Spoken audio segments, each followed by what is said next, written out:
He wants to help get you seen farther. The show is called Paige and Pollard. Hey everybody, I'm Jeff Pollard at Jeff Pollard 11 on Instagram. We have another great episode with another great guest. Who are you? Hi, what are you about?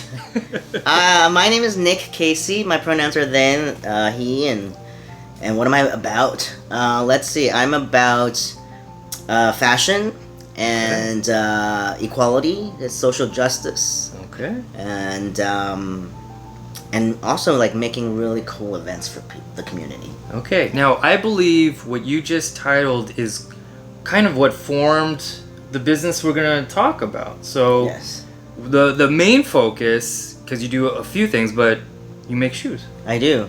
I started the first gender equal footwear and accessories brand, and that really stemmed from me not being able to find shoes my whole life that fit both my feet and my identity. Mm-hmm. And I realized that like I didn't really understand why society like genderized products. Right. Right? Like it's Yeah. a shoe, why does it have a gender? And then so all shoes are really just differentiated between men and women's last, which is the mold, which Okay. I actually have one right here. This is a last. Okay. And I will hold it. yeah, and basically, unless it's children's shoes. So like when you see baby shoes, those Yeah. are not genderized, even though they'll be like pink or blue or, certain colors for the baby. Yeah. But I just wanted to create a shoe that had a sexy silhouette and that really anybody, no matter what your identity is, can wear. Now I'm gonna grab another one. Mm-hmm. This is what we're talking about, the sex appeal to it. Mhm. No, it's a very beautiful shoe. Thank you. See the word Nick and I believe Casey there. Yes. But no, that's great. So yeah, you wanted to make a shoe. I do agree that it's kind of funny when you go to a store and it's always divided and you're like, Mhm. oh, a shoe's a shoe.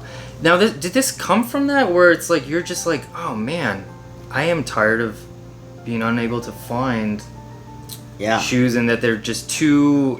I mean, I'm assuming when you have a certain, you're just like, okay, I don't mind. I like that shoe. Right. I hate that it's in that category, that section. That's Yes. silly. It should be. Right. Okay, Right. so. And the worst part was because like I am like 5'3", Okay. right? And so my foot size is an average, very popular women's foot shoe size in the U.S., which is like a 7.5.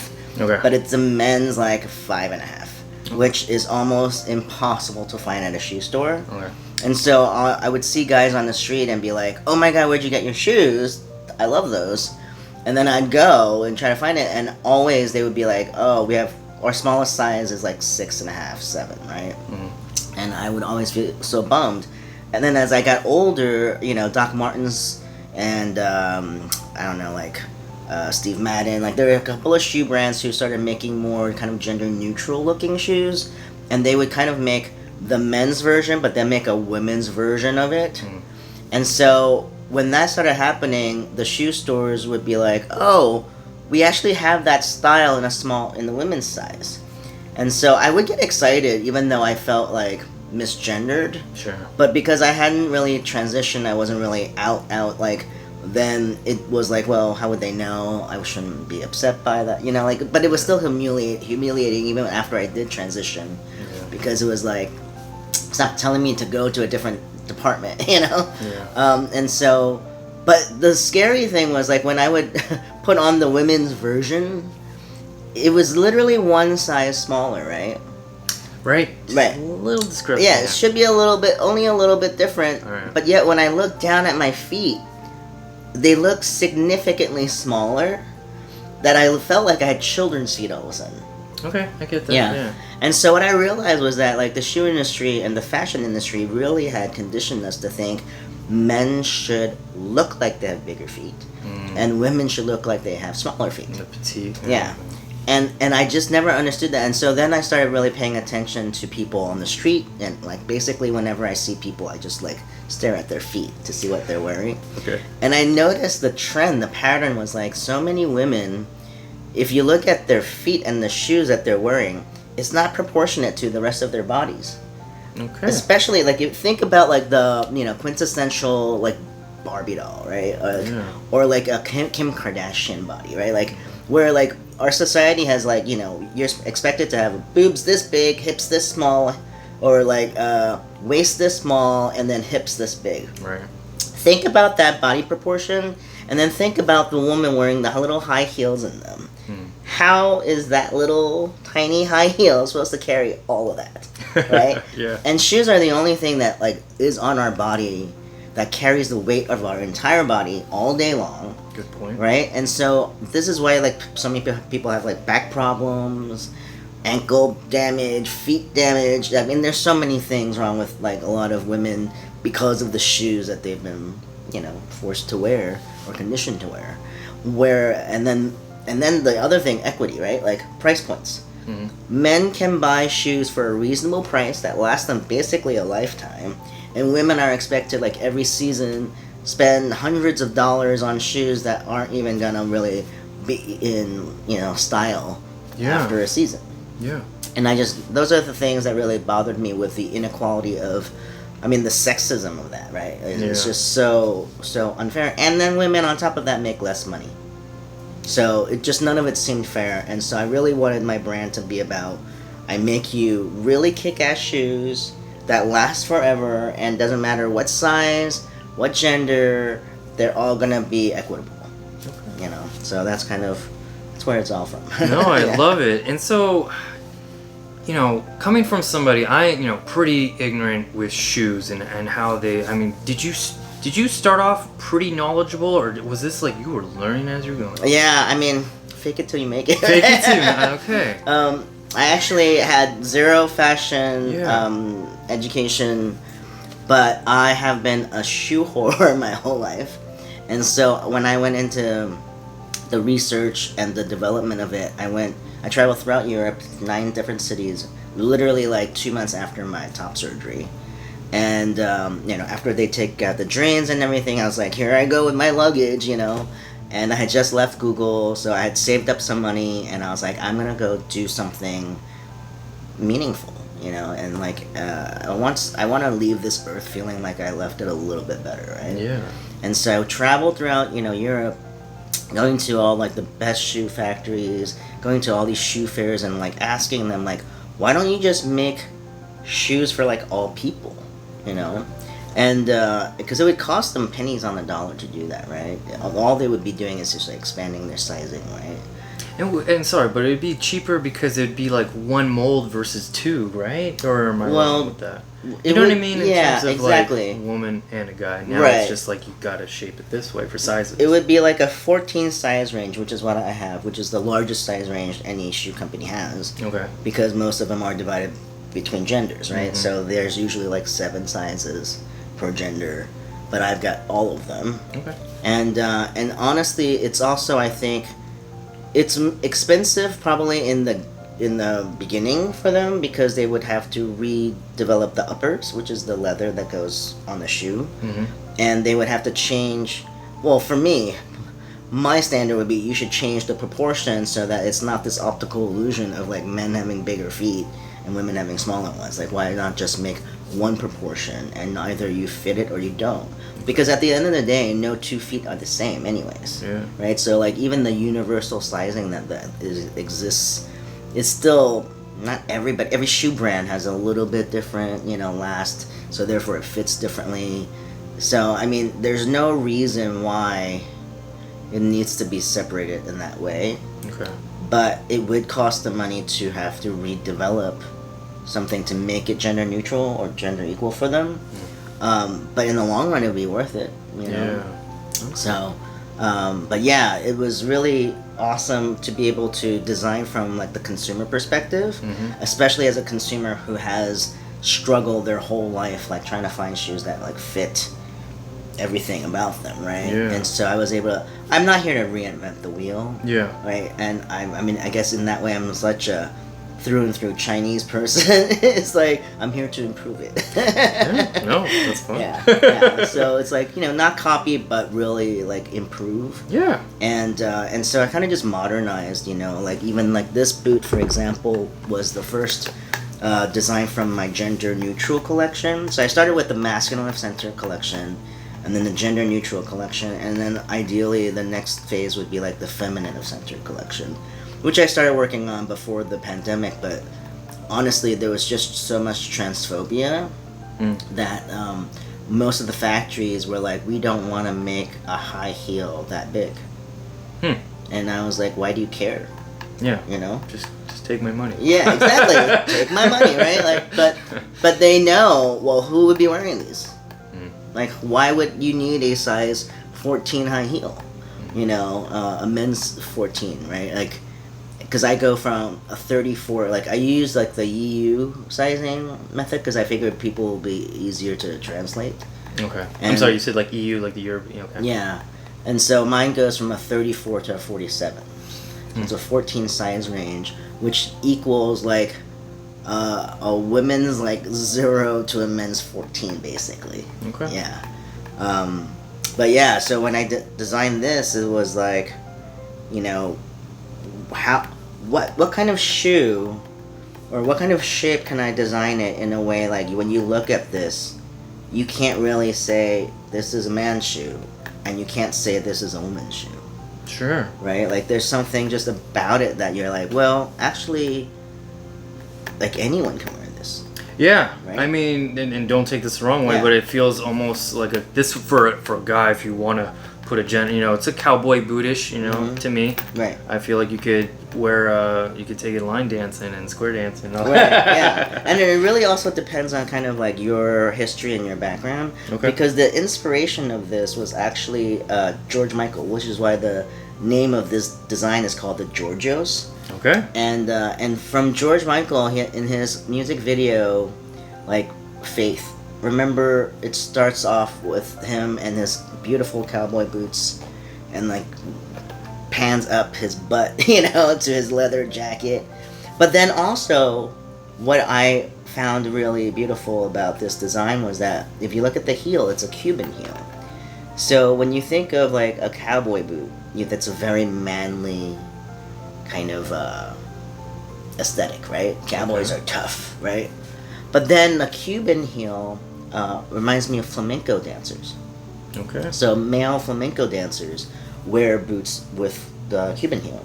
Okay. And to me, it is the most beautiful, feminine energy, but yet powerful. Yeah. And so George Michael, who I adore and admire so much as just an incredible musician and the most beautiful voice, he exudes that for me. He's always, since I was a child, he exuded this like beautiful masculinity, but then also beautiful femininity. Like his voice is like the voice of an angel. It's so smooth, like butter, Yeah. But then his being was also kind of like, he looks tough and rugged, right, with his 5 o'clock shadow and his Ray-Ban eyeglasses, right? But then he's also like so soft and like gentle, Okay. So that's I was like, I need to design something that exudes that, because that is kind of the core of what I think like gender neutrality is, like removing these stereotypes of like what is masculinity and what is femininity. Yeah. Right? Now, tell me, what can the viewer expect to find, and is there anything new coming out? So when we're looking for you, what will we see? Because these are mostly I'm seeing zipped up and kind of boot type. Are we gonna see laces? Or are we gonna see flip flops? Even though that's not true? Yeah. So I've been things have been tough, obviously, after the pandemic, and then with the political climate right now. Yeah. Especially as like a trans person of color, but I really believe in like just keep pushing forward, because if we don't, then they win.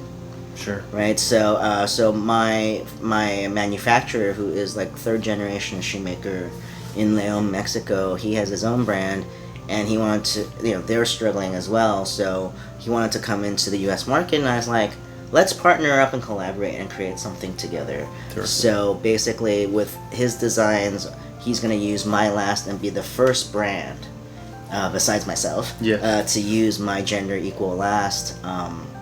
So I'm really excited. We're going to launch that pretty soon, and everything is going to be made to order, because with the uncertainty of life these days, Yeah. and it's really hard to like have the capital to build inventory, you know, Sure. and especially like trans people, trans businesses, you know, I think we get like 1% out of the 10% of LGBTQ, Yeah. you know, capital. So it's really hard. But I love that it hopefully changes our perspective of like, you know, the whole Amazon, you know, mentality of like, I need it tomorrow Yeah. and everything's returnable, you know, and it's all wasted. So it's horrible for our planet. And so I think if made to order, it would be a really good pivot for the business because it gives people the opportunity to like shop with intention, you know. Sure. You have to wait for it because we're making it just for you. Yeah, and it will last. And so, congratulations on that partnership. Thank That's you. great. What kind of shoes can we see though? What else can we get? We showed a few. Yeah. What other can you describe real quick? Yeah, so you know we have Saint Vaughn, which is the other brand. Okay. They have they're men's shoes normally. Okay. And so this is the first time they're, you know, creating something that's gender equal through my last. And so we're kind of partnering it because we get to I basically get to take his designs and like gender neutralize it. Oh. But not in a way that like, you know, is detrimental, but it's a way that creates more access for people, right? So like Okay. so anybody will be able to wear it. Okay. And if it goes well, then you know we'll continue to expand more. But right now we're only going to release the Chelsea, which I showed you earlier. Okay. You know, we've got the black and the brown, and then we've got one that's a brogue, which is over there, right This there. one right yeah, here? so that's Oh, a laced okay. up one. This one has laces. Yeah. Alright. hmm Terrific. Yeah. Yeah. It's because I don't know much. I do appreciate like how well stitched and everything is Yeah. because I have learned enough from previous things to see a bad manufacturer and a Yeah, bad yeah, shoe yeah. made. So Yeah. this is like a beautiful shoe Yeah. through and through. I mean, like just kind of giving it a whole 360 and all that. Yeah. And it is actually well done. Yeah, and that's the thing too is like people, you know, who are so used to, you know, fast fashion, they don't realize like most of the shoes that are, you know, affordable, Yeah. they're all just cemented, right? There's no stitching. It's all fake stitching. Okay. And so when you cement a shoe, it's all glue. So that means like when you go and get it repaired or patched up, because you want your shoes to last you, and then especially if you love them. I know for me, it didn't even matter how much they cost. I just want them forever. You know, Yeah. I'm like, fix it, whatever you do, fix whatever you can, right? But when you cement a shoe, the moment you like kind of peel off that cement, you lose the whole shape of your shoe, Oh, okay. right? But when it's stitched, what happens is like, let's say, so all of these shoes are Goodyear welted, Yeah. and Goodyear welted is a particular type of stitching that you need that type of machine to be able to unstitch it. Okay. But what happens is when you unstitch it, everything still stays intact, Okay. so that you can repair and then put it back together, and you don't lose the shape at all. Okay. Yeah, which is really important to me. Alright, yeah. Yeah, and if you go to like, you know, nice department stores, a Goodyear welted boot or shoe costs usually minimum like $500 to $800 minimum. Oh wow. Yeah, and so, you know, for me, even though it feels like my shoes are, you know, more luxurious in terms of price point, Yeah. comparatively to what already exists in the market, it's actually cheaper than most Goodyear welted shoes. See, he mentioned 800, but you can get his for $799. no, yeah, my highest price is like 400, okay. and that's only because like my production is so small already, Yeah. so it costs me so much. Like just, you know, like I don't meet like the MOQs, like the minimums, Yeah. and so I have to pay so much more to develop. Yeah. From the zippers to the threads to the soles to leathers, everything. Yeah. yeah. The small business, it's really hard. You have to, I mean, if you don't know anything much about it, it is so hard to break out. So it's like, give some love if you can. Thank you. I mean, this was a great glimpse of just your story and all that, and a product that's made. It's really great. You know. Thank you. I do want to end it on a random question. I like to do this at the end. If you could make the world a little bit better, a little less stressful. Do you have any advice? It could be related or unrelated. Less stressful. Yeah. I think for me, recently I've just been learning to spend a little bit more time saying no to things. Okay. Yeah, like, because before I always wanted to say yes to everything and help everybody, and I realized that my cup was so empty I couldn't keep filling other people's. Sure. And now that I've been taking more time to like just be a hermit and be myself and do what makes Nick happy, Yeah. I actually can fill my cup more so that I can be there for other people. Beautiful. No, I like that. I mean, I always kind of go off the philosophy of work on yourself and then you can expand outward and help. Thank you so much for that advice. I appreciate that. One more time, can you give your name and and some brief information to find Yes, Nick Kacey, NIK KACY. You can find me on nickkacy.com for my products. I also founded Equality Fashion Week, which is the first LGBTQ-focused fashion week in LA, and currently the only remaining LGBTQ-focused fashion week in the US. And you can go to equalityfashionweek.com for that. I'm also on Instagram, Nick Kacey, and at NIK KACY FOOTWEAR. And at Equality Fashion Week. I have so many things. This is why I have no, and all that information will be found where information can be found. So thank you so much. Yeah. Thanks, Jeff. All right, take care, everybody. Bye.